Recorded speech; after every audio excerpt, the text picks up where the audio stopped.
할렐루야. 7월 4일 금요일 원포인트 큐티 시간에 함께 하신 성도님들을 주님의 이름으로 환영하고 축복합니다. 오늘 하나님께서 우리에게 주신 말씀은 마태복음 21장 1절에서 11절까지의 말씀입니다. 함께 봉독하겠습니다. 그들이 예루살렘에 가까이 가서 감람산 벳바그에 이르렀을 때 예수께서 두 제자를 보내시며 이르시되 너희는 맞은편 마을로 가라. 그리하면 곧 매인 나귀와 나귀 새끼가 함께 있는 것을 보리니 풀어 내게로 끌고 오라. 만일 누가 무슨 말을 하거든 주가 쓰시겠다 하라. 그리하면 즉시 보내리라 하시니 이는 선지자를 통하여 하신 말씀을 이루려 하심이라. 일러스되 시온 딸에게 이르기를 내 왕이 내게 임하나니 그는 겸손하여 나귀 곧 멍에 매는 짐승의 새끼를 탔도다 하라 하였느니라. 제자들이 가서 예수께서 명하신 대로 하여 나귀와 나귀 새끼를 끌고 와서 자기들의 겉옷을 그 위에 얹음에 예수께서 그 위에 타시니 무리의 대다수는 그들의 겉옷을 길에 펴고 다른 이들은 나뭇가지를 베어 길에 펴고 앞에서 가고 뒤에서 따르는 무리가 소리 높여 이르되 호산나 다윗의 자손이여 찬송하리로다. 주의 이름으로 오시는 이여 가장 높은 곳에서 호산나 하더라. 예수께서 예루살렘에 들어가시니 온 성이 소동하여 이르되 이는 누구냐 하거늘 무리가 이르되 갈릴리 나사렛에서 나온 선지자 예수라 하니라. 아멘. 이 시간 호산나 다윗의 자손이여 라는 제목으로 담임 목사님께서 큐티 인도해 주시겠습니다. 할렐루야. 7월 4일 금요일입니다. 불타는 금요일이라고 해서 우리는 불금이란 표현을 시중에도 좀 덜어 쓰지요. 그런데 우리의 불금은 주님을 뜨겁게 사랑하는 은혜가 타오르고 소비의 비전이 타오르고 또 그 마음의 열정이 타오르는 날로 우리가 복되게 금요일이 되었으면 좋겠습니다. 마태복음 21장 오늘 1절에서 11절 보시면 이제 마태복음의 후반부의 가장 핵심은 하나님 나라가 어떻게 이루어지느냐 하는 대한 설명입니다.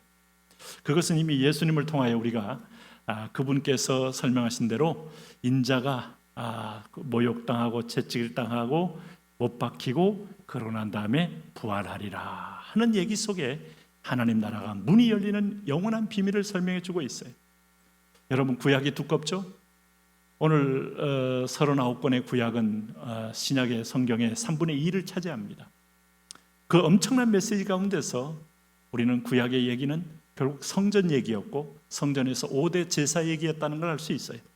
그 제사가 살아날 때 백성들은 평안이 있고 또 하나님의 임재를 느꼈습니다. 그러나 그 제사가 죽을 때 결국 이 백성은 바벨론 포로로 잡혀간 예레미야 얘기를 기억하고 있어요. 여러분 어떻게 사십니까? 예배가 없는 인생은 정말 생명이 없고 호흡이 없는 인생이요 길이 없는 인생입니다. 방황하는 인생의 눈초리를 본 적이 있어요? 돌아갈 고향이 없는 사람의 눈초리를 본 적이 있습니까?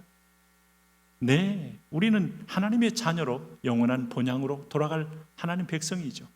그런 면에서 보면 우리가 속건제니 화목제니 속죄제니 번제니 소제니 화제니 예배가 뚫리기 위하여 거기에 The Eternal Way, 영원한 길이 거기 기다리고 있기 때문이에요.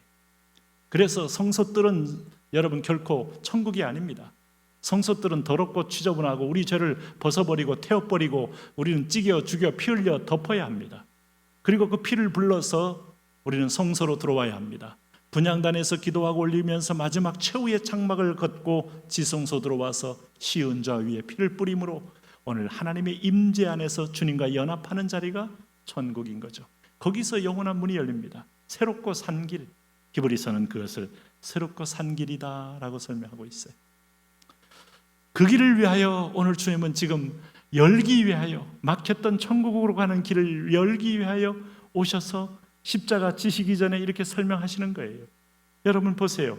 오늘 1절, 2절, 3절에 주님이 예루살렘에 들어가는 이유는 뭡니까? 죽기 위해서 가시는 겁니다. 제자들을 오해할 겁니다. 수도 서울에 들어가서 권력을 장악하고 드디어 오늘 주님께서 로마를 내어쫓고 완전한 힘으로 오늘 우리 12제자를 가지고 12장관을 만들어 통치할 것이다? 아닙니다. 죽기 위해서 가는 거예요. 그래서 주님은 가실 때 이런 말합니다. 2시절에 보니까 이르시되 너희는 맞은편 마을로 가라. 그리하면 곧 매인 나귀와 나귀 새끼가 함께 있는 것을 보리니 풀어 내게로 끌고 오라. 풀어 내게로 끌고 오라. 여러분 언뜻 상식적으로 보면 남의 집 나귀와 남의 집 나귀 새끼를 왜 함께 풀어서 끌고 올까?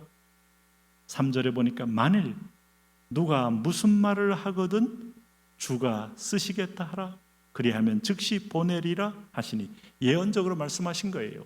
베드로를 부를 때 고넬료에게 이미 말씀하심으로 두 사람 만남을 조성했던 것처럼 모든 만물의 주인 되신 주님께서 이 사람에게 명령할 때 그 주인에게도 아마 사가랴에게 나타난 것처럼 마리아에게 나타난 것처럼 어떤 사람이 와서 나귀를 부를 때 너는 기꺼이 주어라. 성령이 감동했다고 보여집니다. 그러므로 세상의 어느 영역이나 이슬람권이든 힌두교권이든 여러분 불교권이든 다 하나님의 나라예요. 하나님 겁니다. 네? 그래서 우리가 믿음으로 선교 나가면 하나님이 필요한 모든 보급을 현지에서 필요한 사람이든 필요한 물질이든 보급을 해 주시는 거죠. 그래서 여기서 보니까 주님은 죽으러 갈 때 힘이 약한 분이 아니고 세상의 권력에 치인 분이 아니라 온 만물의 왕이심을 보여주는 거예요. 그래서 4절 보세요. 이는 선지자를 통하여 하신 말씀을 이루려 하심이라 일렀으되. 이게 바로 오늘 나귀 타고 입성하실 예언에 대하여 구체적으로 그림을 이루므로 오늘 구약이 예언했던 아브라함과 다윗의 자손 한 여인의 후손으로 오신 메시아임을 강조하고 있는 거예요. 여러분 그분을 주목하라는 겁니다. 예수님은 세상에 둘이 없어요. 문화권마다 다른 이름으로 존재하는 예수님은 존재하잖아요. 하나님의 죄 없는 아들은 한 분이에요. 물론 그분의 이름을 예수든 예수스든 야소든 여러분 어떤 때는 지저스든 발음상으로는 부를 수 있겠습니다만 그분은 유일한 한 분이십니다. 그래서 그분이 말합니다. 5절에 시온의 딸에게 이르기를 내 왕이 내게 임하나니 그는 겸손하여 낙이 곧 멍에 매는 짐승의 새끼를 탔도다 하라 하셨느니라. 왕이라면 여러분 백마를 타든지 아니면 경주마, 전투마라는 게 큰 말들이 있습니다. 그걸 타지 않고 여기는 나귀 아닙니까? 나귀는 키도 작고 뭐 조랑말 수준일까요? 어찌 보면 타보면 좀 귀여움이 있고 농부들이 아장아장 타고 다니는 그런 집에서 물론 힘이 없는 건 아니죠. 그러니까 이분은 권력으로 다스리는 어떤 세상의 권세를로 백성들을 압제하는 분으로 오신 게 아니라 오늘 이미 마태복음에 지난 시간에 얘기했지 않습니까?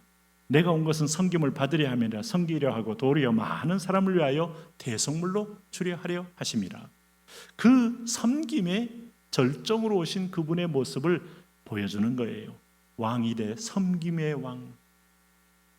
그럴 때 오늘 제자들이 7절에 보니까 예루살렘 입성할 때 나귀 새끼를 끌고 와서 자기들의 겉옷을 그 위에 얹으며 예수께서 그 위에 타시니 드디어 입성하면서 사람들이 나옵니다. 8절에 무리의 대다수는 그들의 겉옷을 길에 펴고 다른 이들은 나뭇가지를 베어 길에 펴고 이게 종려나무죠. 19절 말씀 앞에서 가고 뒤에서 따르는 무리가 소리 높여 이르되 호산나 호산나 다윗의 자손이여 찬송하리로다 주의 이름으로 오시는 이여 가장 높은 곳에서 호산나 하더라. 아마 이 사람들이 진정한 구약의 예언으로 오실 진정한 만왕의 왕을 알고 노래했다기보다는 권력을 쟁취하기 위해 오신 분에 대한 기대와 소망으로 환영했겠지만 내용은 너무나 완벽하게 맞는 내용이에요. 호산나 다윗의 자손이여 찬송하리로다 주의 이름으로 오시는 이여 가장 높은 곳에서 호산나 하더라. 왜냐하면 이분이 죽을 때도 왕이지만 죽고 난 이후에도 하늘과 땅의 진정한 권세를 가지신 평화의 왕이요 섬김의 왕이시기 때문에 찬송을 받기에 합당하신 분입니다. 이 성경을 보면 여러분 우리가 어리둥절한 장면들이 막 연속되죠. 그러나 이 속에서 구약의 예언을 성취하고 진정으로 우리에게 보여주고 싶은 하늘의 왕 되신 주님의 모습이 있습니다. 그럴 때 여기 보시면은 여러분 보세요. 호산나 호산나 한다는 것은 장막절, 유월절, 오순절, 수령, 수전절에 사용되는 노래이지만 오늘 그 참 예루살렘 입성하시는 예수님을 왕으로 환영한 다윗의 자손, 이건 구약의 성취로 오신 분임을 이들이 아마 공동체적으로 확증하는 겁니다. 자 보세요. 이렇게 무리들이 인정하는 것은 이분이 사람의 몸으로 입으신 하나님의 아들임을 확증하고 죽고 부활할 때 500의 형제가 본 것은 그분이 부활했음 확증하는 거예요. 누구도 여러분 시비할 수 없는 오늘 우리를 위하여 피 흘리신 예수 그리스도임을 증거합니다. 아마 시대가 바뀌면 끊임없이 유일한 구원주에 대한 도전이 있을 겁니다. 뭐 불교, 천주교, 뭐 기독교 목사님들이 사중창을 하면서 곳곳마다 다니면서 인기를 끌더라고요. 그 중에 제가 알고 있는 목사는 제가 잘 아는 목사입니다. 뭐 그분을 제가 뭐 편하지 않지만 말씀을 인용해도 예수 그리스도의 신앙이 흔들리면 그것은 종교인이지 목사는 아닙니다. 뭐 그분이 꼭 그렇다는 건 아닙니다. 그리스도에 대한 구원의 유일성을 믿느냐 하는 거예요. 트로이의 목마가 돼서 불교권이나 그 이름을 부르지 않는 분들에게 구원을 주기 위하여 참여하는 것은 한 방법이 될 수 있을지 모르지만 종교 통합의 이름이라면 구원이 없는 방황이기를 하는 거예요. 오늘 여기서 보시면 10절에 예수께서 예루살렘에 들어가시니 온 성이 소동하여 이르되 이는 누구냐 하거늘 무리가 이르되 갈릴리 나사렛에서 나온 선지자 예수라 하니라. 이제 보편적으로 예수님이 하나님의 아들임을 고백하는 자리에 이르렀는데 이분이 죽을 때는 부활의 능력의 주님을 믿지 못하기에 사람들의 지식과 믿음은 다른 것입니다. 점점점 하나님 나라는 열리고 있는 겁니다. 그의 죽음으로, 그의 부활로 하나님 주님이 가는 길에 끝까지 감으로 믿음의 영광을 함께 보게 하여 주옵소서. 예수님 이름으로 기도합니다. 아멘.